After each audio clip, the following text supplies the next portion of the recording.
Et bonjour à tous, merci à vous d'être là pour cette nouvelle vidéo. Aujourd'hui je vous présente mon book haul du mois de mai. Il y aura un cadeau, un achat et quelques réceptions de services de presse. Donc vous avez pu le voir je pense au cours des dernières vidéos de book haul, ça réduit, c'est normal, la production en librairie commence à se calmer. Avec la rentrée littéraire en janvier on commence un gros pic de parution.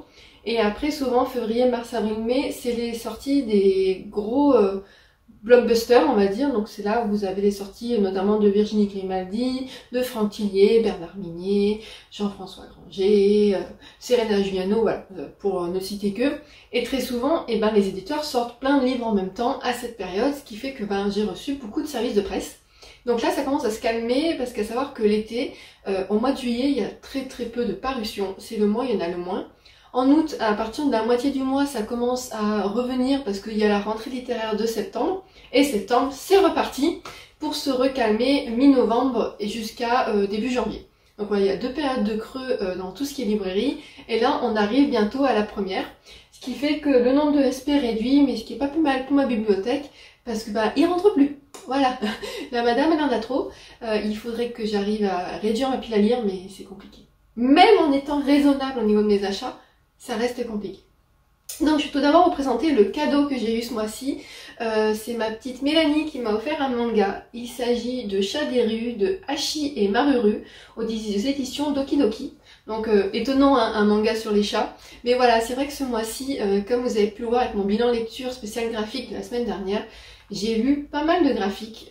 J'avais moins envie de me lancer dans des romans, j'avais envie de petites lectures légères. Et du coup, je suis très contente que celui-ci rejoigne ma pile à lire. Je pense le lire très bientôt et du coup vous en parler très rapidement. Et côté achat, je suis allée me promener dans une Fnac avec ma petite sœur quand elle est venue me voir début du mois. Et elle a acheté des mangas, parce que la pauvre elle est tombée dans les mangas, voilà. Et je pouvais pas passer à côté. Il s'agit du tome 11 des carnets d'apothicaire de Itsuki Nanao et Neko Kurage. Je sais pas trop comment on dit. Et en fait c'est le dernier tome actuel à être sorti dans la saga. C'est le seul que j'ai pas lu. Donc en le lisant, je serai à jour dans le manga, la saga de l'apothicaire, qui est un manga que j'aime beaucoup. Et la seule chose qui m'inquiète à propos de ce manga, c'est qu'on ne sait pas exactement combien il va y avoir de tomes. Donc j'ai un peu peur. En sachant qu'il est... J'ai pas le livre là, mais en fait cette série de mangas est tirée d'un roman qui est sorti chez Lumen, mais qui existait bien avant. Et du coup j'attends un peu avant de lire le roman, parce que j'ai peur de me spoiler un peu les mangas. Donc voilà, je ne sais quoi faire avec cette saga. Et maintenant, je vais donc vous montrer mes réceptions, donc tout ce qui est service de presse. Alors, j'ai tout d'abord reçu de la part de Pocket L'invité de trop de Lucie Follet. Donc c'est un polar thriller qui a l'air pas mal du tout, une histoire d'un mariage où une personne disparaît. C'est moi qui l'ai demandé à la représentante parce qu'il avait l'air vraiment très bien. En plus l'été normalement je lis plus de format poche, donc ça sera l'occasion de le sortir. Ensuite j'ai reçu début du mois une box de chez HarperCollins où il y avait dedans donc un livre avec des goodies. Et ce livre il s'agit du journal intime d'un voyageur chamanique de Jonathan Lehman, donc aux éditions HarperCollins Poche. J'ai lu de cet auteur Journal intime d'un touriste du bonheur il y a maintenant 2-3 ans je dirais, et j'avais tout simplement adoré. Et c'est un vrai plaisir de redécouvrir la plume de Jonathan Lehman dans celui-ci, qui je pense va être lu également assez vite parce que c'est quand même des petits chapitres et c'est toujours hyper intéressant. Ensuite, de la part de Cherche Midi, j'ai reçu Meurtre et tarte au citron vert de Joanne Fluck dans la série Les enquêtes d'Anna Swanson. Donc c'est le tome 8, j'ai reçu dernièrement en service de presse le 6, 7 et le 8. J'ai le 1 et le 2, mais il me manque le 3, 4, 5, ce qui fait que du coup je n'avance pas dans la saga parce que je les ai pas en papier. Je pense que je vais essayer de les trouver d'occasion parce qu'ils font quand même 16 € chacun et ça m'en ferait 3 à acheter. Donc je vais voir si j'arrive à les trouver d'occasion. Ce que j'avais bien aimé dans cette saga, donc c'est déjà, après chaque chapitre ou après plusieurs chapitres, il y a des recettes de cuisine, de pâtisserie. Étant très gourmande, ça me plaît bien. Et surtout, j'aime bien le personnage principal, donc de Anna Swanson, qui a toujours le don, je ne sais pas si c'est un don, mais voilà, de tomber sur des morts.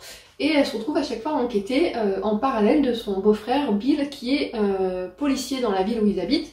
Et elle, en fait, à chaque fois, elle est au bon endroit au bon moment, et elle arrive comme elle n'a pas d'uniforme et qu'elle fait pas partie de la police, les gens se confient à elle. Et il y a aussi un petit triangle amoureux. Donc j'ai peur parce que jusqu'au 5e, on m'a dit, elle se décide toujours pas. Donc je sais pas si à un moment elle va finir par se décider. Mais voilà, donc tout ça pour dire que je suis à la bourre complète dans cette saga, que les autres j'aimerais bien les lire en audio, parce que j'avais écouté le 2 en audio et ça a été super bien passé. Mais il faudrait que je les ai en papier quand même pour ma bibliothèque. Hop. J'ai également reçu The Spanish Love Deception de Elena Armas des éditions J'ai lu. Donc c'est une romance qui apparemment est un phénomène sur TikTok. C'est pas le bandeau qui m'a convaincue de le demander parce que c'est pas d'autant plus fiable TikTok. Voilà. Moi j'avais lu Je Love Hypothesis l'année dernière, j'avais pas du pas que j'avais pas du tout aimé, mais j'avais trouvé que c'était une lecture en demi-teinte parce qu'il y avait une rupture pour moi dans la narration avec une scène osée qui arrive en plein milieu, qui fait se transformer le personnage principal et puis après c'est fini et tout va bien. Je dis ouais, ok. Donc c'est pas forcément l'argument principal que je retiens, mais j'ai quand même hyper bien envie de le découvrir, ça se passe en Espagne en plus. Mais voilà, ça a l'air hyper sympa. J'ai également reçu, tout corné, le Sarah Morgan sur l'île de ton cœur aux éditions Harlequin. Donc apparemment c'est un tome 2 d'une trilogie qu'elle écrit sur un groupe de copines. Mais l'avantage avec Sarah Morgan, c'est que quand elle fait des trilogies, ça ne suffit, on n'est pas obligé de les lire les uns à la suite des autres, parce que on retrouve juste des personnages, les mêmes personnages, mais centrés sur l'autre. Je suis pas très claire, je la refais. En fait, chaque roman est centré sur une personnage avec donc sa rencontre amoureuse. On connaît les autres personnages, mais ils sont vus un peu de loin et on les voit développer dans d'autres romans. Ce qui fait que apparemment celui-ci, je peux le lire à part. Je suis vraiment dégoûtée qu'il soit tout plié. Mais donc voilà, lui je pense aussi qu'il va être lu très vite parce que Sarah Morgan, j'en ai lu un cet hiver, j'ai beaucoup aimé. Et la romance, ça se lit très très vite. Ensuite, des éditions Slalom de Ludivine Irola, j'ai reçu Amour, cuisine et poulet sauce moutarde. En fait, ça c'est des livres que j'ai reçus au travail pour celui-ci et que personne n'a récupéré, donc je me suis dit bah pourquoi pas. J'aime beaucoup la couverture, elle est très très belle. Je ne sais même pas de quoi ça parle, mais Slalom, ils font des trucs sympas. Je pense que c'est du young adulte et la couverture est très belle. Voilà, complètement victime de la couverture.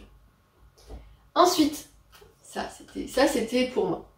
J'ai reçu Angle mort de Paula Hawkins aux éditions Sonatine.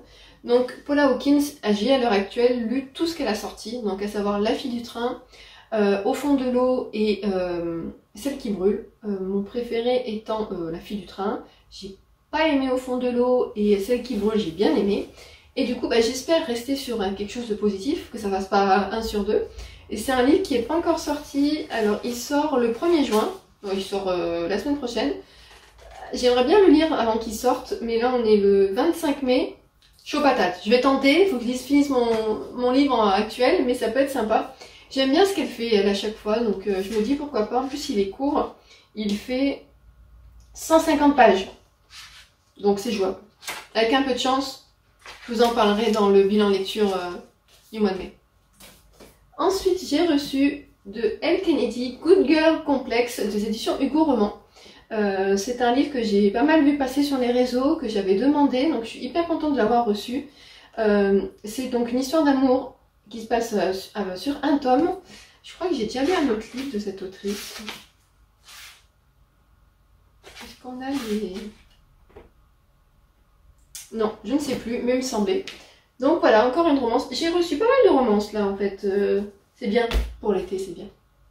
Ensuite, j'ai reçu le Mireille Calmel, Le Templier de l'ombre aux éditions XO. Et il est dédicacé.